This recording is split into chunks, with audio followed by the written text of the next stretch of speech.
ये next question है, gate 2018 का ही है, क्वेश्चन नंबर 33। इस क्वेश्चन को देखते हैं। स्ट्रेंथ ऑफ मटेरियल काफ़ी मार्क्स की जो है आज की तारीख में गेट में आ रही है। इस तरह से 2-2 नंबर के ये 3 क्वेश्चंस जो है गेट में आए थे, जो 3 में क्वेश्चन सॉल्व कराऊंगा। इसमें से एक करा दिया है। A bimetallic cylindrical bar of cross sectional area 1 metre square is made by bonding steel, जिसका यंग मॉडल्स दिया ES is equal to 210 giga pascal, and aluminium aluminium 70 giga pascal as shown in figure, to maintain tensile axial strain of magnitude 10⁻⁻6 in steel bar and compressive axial strain of magnitude 10⁻�6 in aluminum bar. The magnitude of the required force P in kilonewton along the indicated direction is। तो ये आपको एक बार दे दिया गया जिसके अंदर 2 material को bonded कर दिया गया, एक तो स्टील है और एलुमिनियम, दोनों हाफ हाफ पोर्शन है और दोनों का जो एरिया है that is the 1 metre square, दोनों का एरिया। और आपको इनका यंग मॉडुलस आपको दे दिया गया ES, जैसे स्टील के लिए 210 गीगा पास्कल दे दिया गया, एल्युमिनियम के लिए दे दिया गया आपको 70 गीगा पास्कल। तो आप क्या करेंगे, जैसे मैंने लास्ट टाइम आपको बताया था जब क्लास में क्वेश्चन कराए थे, तो जैसे कोई इस तरह से बार होता था, वो इस तरह से हैंगिंग कंडीशन में होता था और फिर उस कंडीशन में हमें टोटल एलोंगेशन निकालना होता। तो यहाँ पर रिएक्शन R हम पहले मान लेते थे फिक्स एंड पे, और फिर सेक्शन ले लेके और दोनों के ऊपर अलग अलग लोड निकाल लेते थे, यही करते थे। तो यहाँ पे भी हम यही प्रोसीजर यूज़ करेंगे। इस न्यूमेरिकल में कहा है कि स्टील के अंदर टेंसाइल स्ट्रेन 10⁻⁶ डेवलप हो रही है, और जो एल्युमिनियम है उसके लिए अंदर कंप्रेसिव स्ट्रेन 10⁻⁶ हो रही है। ठीक है, तो हम क्या करेंगे, स्टील का पहले स्टील पे हमने मान लिया कि जो रिएक्शन है वो टेंसाइल लगा हुआ है, इस तरह से लोड R लगा हुआ है। ठीक है, और इसके अंदर उसकी वजह से जो स्ट्रेन डेवलप हो रही है दैट इज 10⁻⁶। ठीक है, तो स्ट्रेन क्या, और जो जो हमारा दूसरा कंपोनेंट एल्युमिनियम का है, ठीक है, उसके अंदर क्या है, जब R यहाँ पे इस तरह से बाहर लगेगा, इधर P लगेगा, तो कंप्रेसिव किस तरह से हो जाएगा, P - R यहाँ पे और P - R, क्योंकि टोटल लोड हमारे पास P है तो R हमने बाहर निकाल लिया तो P - R लग गया।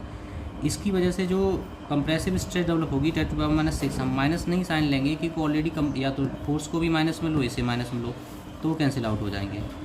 तो आपने देखा इस delta L is equal to, मैंने बताया था PL/A होता है, तो strain delta L divide by L is equal to epsilon is equal to क्या हो जाएगा, P divide by E into A। तो सबसे पहले हम स्टील का केस लगाते हैं। तो स्टील के केस में epsilon S is equal to क्या होगा, R divide by ES into A। तो ये 10⁻⁶ आपको दी गई है, R आपको निकालना है, ES आपको 210 × 10⁻9 दिया है, और एरिया आपको 1 मीटर स्क्वायर दिया है। तो R कितना हो गया, यहाँ से आप कैलकुलेट करोगे तो 210 किलो न्यूटन आपका R निकला है। अब आपको सेम इस एल्युमिनियम में लगाना है। तो एल्युमिनियम में कैसे लगाएंगे, एल्युमिनियम की स्ट्रेन जो है दैट इज इक्वल टू 10⁻⁶। तो P - R divide by E for aluminium into area is equal to 10⁻⁶। तो P - R divide by E for aluminium 10⁻⁶ into 1, आपको एल्युमिनियम का यंग मॉडुलस कितना दिया, 70 गीगा पास्कल। तो P - R 70 into 10⁻9 into 1 is equal to 10⁻⁶। तो P - R आ जाएगा 70 kilo Newton. तो यहाँ से आपका P कितना आ गया, 70 + R 280 किलो न्यूटन। तो ये आपका P आ गया 280 किलो न्यूटन, जो कि आपके 4 ऑप्शन दिए गए, इसमें D ऑप्शन है।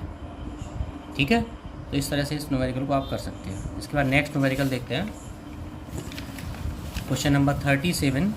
क्वेश्चन नंबर 37 ये भी गेट में आया और ये भी 2 नंबर का न्यूमेरिकल है। पहला भी 2 नंबर का न्यूमेरिकल था और ये भी 2 नंबर का न्यूमेरिकल है।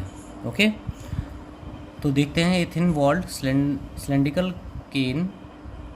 केन with rigid end caps have a mean radius R equal to 100 millimetre and a wall thickness of T equal to 5 millimetre.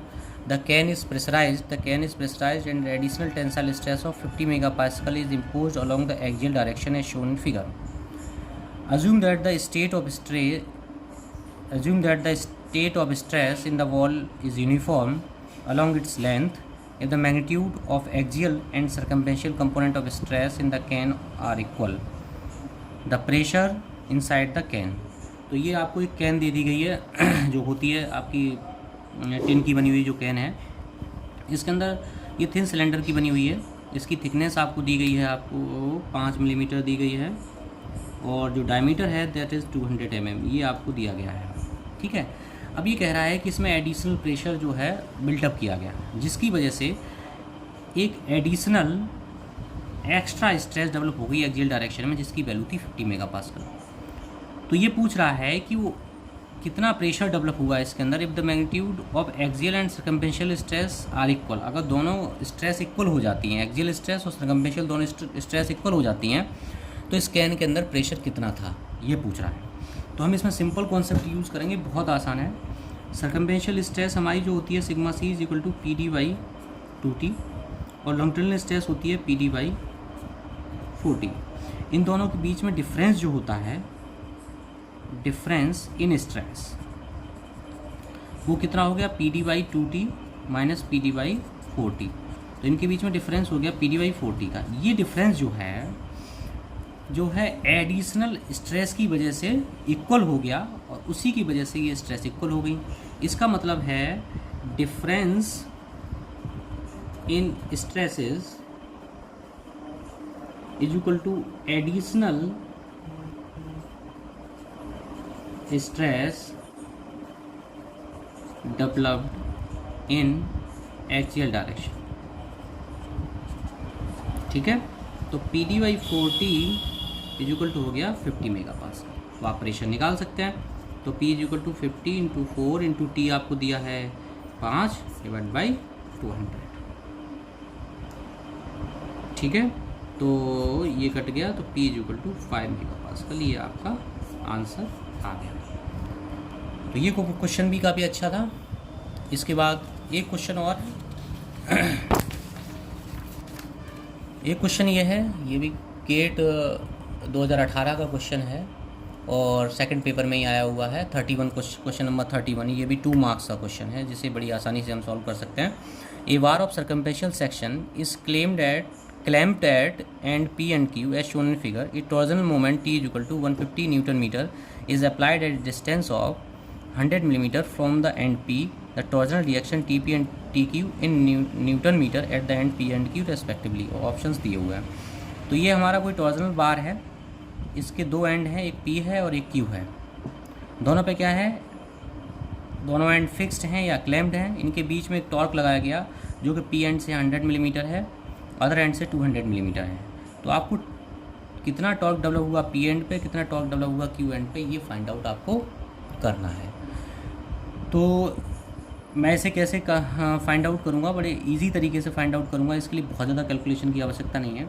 जैसे हम क्या करते हैं कि हमारे पास कोई बीम होती थी, इस तरह से ये बीम है, इसके रिएक्शन एक RI होता था, एक RB, यहाँ बीच में कहीं लोड लगा रहता था L1 डिस्टेंस पे, ये L1 डिस्टेंस है, ये L2 डिस्टेंस है। तो हम रिएक्शन कैसे निकालते थे, RA टोटल लोड W, जब RA निकालते थे तो L2 को ऊपर रखते थे, L2 divide by L1 plus L2। जब RB निकालते थे तो W into L1, W into ये वाली distance L1 divide by L1 plus L2 कर देते। इसी तरह साफ्ट में करेंगे हम।